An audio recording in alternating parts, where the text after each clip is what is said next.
আজ আমি আপনাদের সাথে একটা সম্পূর্ণ নিরামিষ ব্রেকফাস্টের রেসিপি শেয়ার করব। আজকের এই নিরামিষ ব্রেকফাস্টটা আমি পনির দিয়ে করেছি। আজকে দেখুন, প্রথমে আমি এখানে নিয়ে নিয়েছি একটা ছোট্ট বাটিতে একটু হালকা উষ্ণ গরম দুধ, তার মধ্যে অল্প একটু কেশর ভিজিয়ে আমি রেখে দিয়েছি।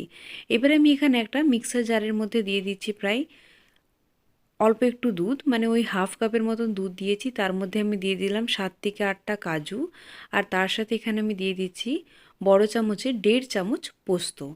পোস্ত দেওয়ার পর এর মধ্যে আমি দিয়ে দিচ্ছি মৌরি। এখানে আমি ছোট চামচের 1 চামচের মতন মৌরি নিয়েছি।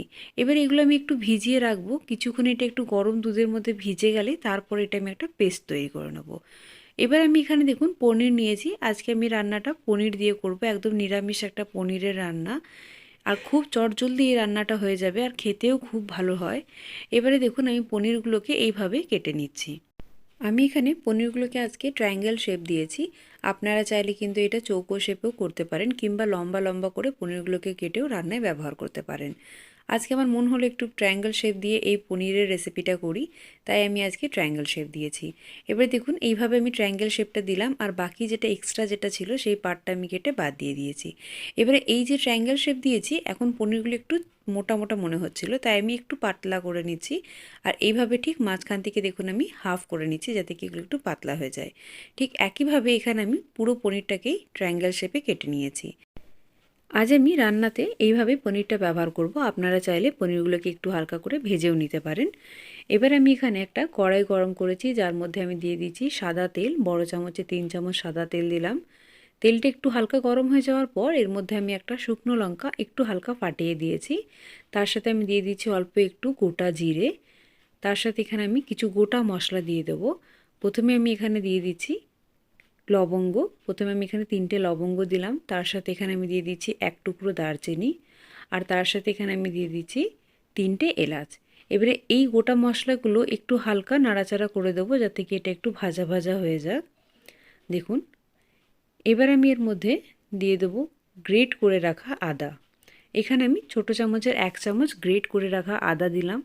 তার সাথে এখানে আমি দিয়ে দিচ্ছি 2টো কাঁচা লঙ্কা।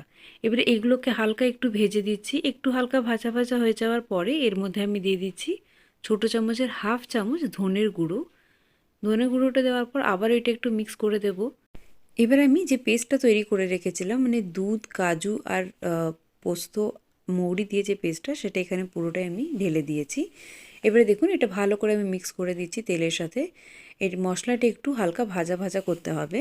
এবার আমি এর মধ্যে দিয়ে দিচ্ছি স্বাদ মতো নুন। নুন দেওয়ার পর আবার এটা একটু মিক্স করে দেব। আর তার সাথে এখানে আমি দিয়ে দিচ্ছি ছোট চামচের 1 চামচ চিনি। আপনারা চাইলে কিন্তু এখানে চিনির পরিমাণটা একটু বেশি দিতে পারেন, যেহেতু এই রান্নাটা একটু মিষ্টি মিষ্টিই হয়। এবার এখানে আমি দুধটা ব্যবহার করব, আর দুধের যে সরটা আছে সেটা একটু সরিয়ে দিয়েছি।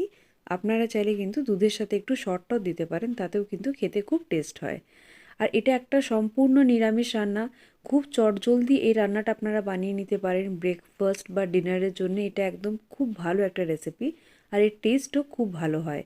এবারে দেখুন এটা আমি ঢাকা দিয়ে দিচ্ছি প্রায় 1 থেকে 1.5 মিনিটের জন্য। ঢাকা দিয়ে এটা যখন একটু ফুটে উঠেছে তখন আমি ঢাকাটা খুলে নিয়েছি। এবারে আমি এর মধ্যে যে পনিরগুলো আমি ট্রায়াঙ্গেল শেপে কেটে রেখেছিলাম, সেই পনিরগুলো এখানে আমি সব কটাই দিয়ে দেব। এই রান্নাটা আপনারা টিফিনের জন্যে, বাচ্চাদের টিফিনের জন্যে, বা বাড়িতে ব্রেকফাস্টের জন্যে, কোনো একটা স্পেশাল ডে, নিরামিষের দিন, সেই দিনে আপনারা অবশ্যই একবার বানিয়ে দেখবেন। খেতে খুব সুন্দর হয়। আর খুব অল্প সময়ের মধ্যে যেহেতু রান্নাটা হয়ে যায়, তাই আমাদের সকলেরই এটা খুব একটা ভালো একটা জিনিস, যেটাকে খুব তাড়াতাড়ির মধ্যে আমরা করে নিতে পারি। দেখুন এবার এখানে যে এক্সট্রা যে পনিরের টুকরোটা ছিল, সেটাকে আমি এইভাবে হাতে একটু করে মেখে নিয়েছি। হাতে একটু ভালো করে এটা একটু গুঁড়ো করে আমি এই পনিরের যে রান্নাটা আছে এর মধ্যে আমি দিয়ে দিলাম। এবারে এটা প্রায় 1 থেকে 1.5 মিনিটের জন্য একটু হওয়ার পর আমি এর মধ্যে দিয়ে দিচ্ছি অল্প একটু গোলমরিচের গুঁড়ো। এটা একদম অপশনাল আছে, আপনারা চাইলে এটা একদমই স্কিপ করতে পারেন। আর প্রথমে আমি যে দুধের মধ্যে যে কেশরটা ভিজিয়ে রেখেছিলাম, সেটা এখানে আমি পুরোটাই দিয়ে দিলাম। দেখুন এই পনিরের রান্নাটা একদম রেডি হয়ে গেছে। এবারে এর মধ্যে উপর থেকে আমি 1 চামচ ঘি দিয়ে দিয়েছি, যাতে কি রান্নার যে টেস্ট সেটা আরেকটু বেড়ে যাবে। এবারে এই সব উপকরণগুলোকে শেষে একবার হালকা করে নাড়াচাড়া করে দিচ্ছি।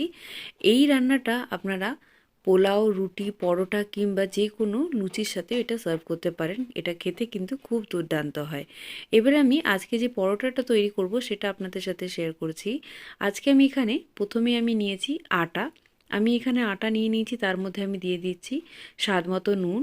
আর তার সাথে আজকে আমি গাজর দিয়ে একটা পরোটা তৈরি করব। তার সাথে গাজর, ধনেপাতা, কাঁচা লঙ্কা আর অল্প একটু আদা গ্রেট করে রেখেছি। এই সব উপকরণগুলো আমি এই আটার মধ্যে দিয়ে দিচ্ছি। এবার আমি এর মধ্যে দিয়ে দিচ্ছি সাদা তেল। এখানে আমি বড় চামচের 1 চামচ সাদা তেল দিলাম। এবার আমি এগুলোকে প্রথমে শুকনোই মেখে নেব। যেহেতু এই যে সবজিগুলো আছে এর মধ্যে একটু একটু জল জল ভাব থাকে, তাই এগুলোকে প্রথমে শুকনো মেখে নিতে হবে। যতটা জলের পরিমাণ প্রয়োজন হবে ততটা এখানে জল দেব।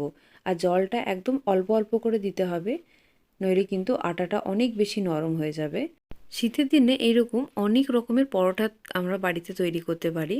যেহেতু অনেক রকমের সবজি শীতের দিনে খুব ভালো পাওয়া যায়, তাই এইভাবে আমরা নানানভাবে সেটা পরোটার মাধ্যমে খেতে পারি। আর এটা খেতেও কিন্তু খুব টেস্টি হয়। দেখুন এইভাবে পরোটার আটাটা আমি মেখে তৈরি করে নিয়েছি। এটা আমি একটু ঢাকা দিয়ে দিলাম। ঢাকা দেওয়ার পর প্রায় 1 থেকে 1.5 মিনিটের জন্যই ঢাকা দিয়ে রেখেছিলাম, যেহেতু আমি রান্নাটা খুব তাড়াতাড়ি করেছি।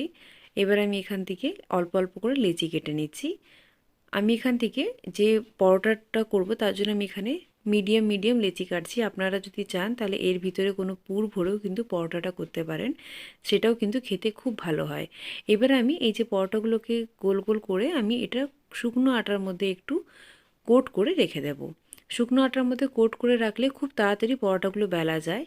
দেখুন এইভাবে আমি শুকনো আটার মধ্যে প্রত্যেকটা আটাকে মানে প্রত্যেকটা গোলাকে এখানে আমি একইভাবে কোট করে নিয়েছি। এবার আমি আজকে যে পরোটাটা করব এটা আমি 3 কোনা পরোটা করব। তাহলে 3 কোনা পরোটা গাজরের কিভাবে আমরা তৈরি করব সেটা আজকে আমি আপনাদের সাথে শেয়ার করছি। দেখুন এইভাবে প্রথমে আমি একটু আটা কোট করে নিলাম একটু বেশি করে, তারপরে এইভাবে আমি এটা গোল করে নিচ্ছি। এভাবে দেখুন এটা একটু হালকা গোল করে এটা আমি 3 কোনা ফোল্ড করে নেব। আপনারা চাইলে এর মধ্যে কিন্তু অল্প একটু তেল দিয়েও এটা ফোল্ড করতে পারেন। আমি আজকে খুব তাড়াতাড়ি করে এই ব্রেকফাস্টের রান্নাটা তৈরি করছি, তার জন্য এটা আমি এইভাবেই 3 কোনা পরোটা শেপে এটা আমি ফোল্ড করে আমি এটা বেলে নিয়েছি। ঠিক একইভাবে আমি এখানে সব কটা পরোটা বেলে রেখে দেব। দেখুন এখানে আমি সব কটা পরোটা বেলে নিয়েছি। আর খুব সুন্দর এই পরোটাগুলো দেখতেও হয় আর খেতে কিন্তু খুবই টেস্ট হয়। এবার আমি একটা তাওয়া গরম করেছি, তাওয়াটা গরম হয়ে যাওয়ার পর এর মধ্যে আমি পরোটাগুলোকে এক একটা করে ভালো করে ভেজে নেব। পরোটাগুলো যখন এক পিঠ থেকে একটু হালকা করে ভাজা ভাজা হয়ে যাবে তারপরেই কিন্তু পরোটাগুলো আমি উল্টে দেব। দেখুন যখন একটু হালকা হালকা করে ফুলে উঠেছে একটা পিঠ, তখন এটা আমি উল্টে আরেকটা পিঠ থেকে ভালো করে ভেজে নেব। আমি আগেও অনেকগুলো ব্রেকফাস্টের রেসিপি আপনাদের সাথে শেয়ার করেছি, আপনারা অবশ্যই সেগুলো একবার চেক করবেন। আর আশা করি আজকের এই ব্রেকফাস্টের রান্না আপনাদের যদি ভালো লেগে থাকে তাহলে অবশ্যই আমার চ্যানেল স্বাদের ঠিকানাকে সাবস্ক্রাইব করবেন এবং পাশের বেল আইকনটি অবশ্যই প্রেস করবেন। আর এই গাজরের পরোটা এই শীতকালে অবশ্যই একবার বাড়িতে ট্রাই করে দেখবেন, এটা খেতে কিন্তু খুব টেস্টি হয়। দেখুন এভাবে আমি পরোটাটা ভালো করে ভেজে নিচ্ছি। আর পরোটা ভাজা হয়ে গেলে এবারে আমি এটা তুলে নিচ্ছি। তুলে আজকের এই যে পনিরের যে হোয়াইট গ্রেভি আমি যে নিরামিষ রান্নাটা করেছি সেটার সাথে এই পরোটাগুলো আমি এখানে দেখুন সার্ভ করে নিয়েছি। এই রান্নাটা অবশ্যই একবার বাড়িতে ট্রাই করে দেখবেন, এটা খেতে কিন্তু দুর্দান্ত হয়েছে। ধন্যবাদ।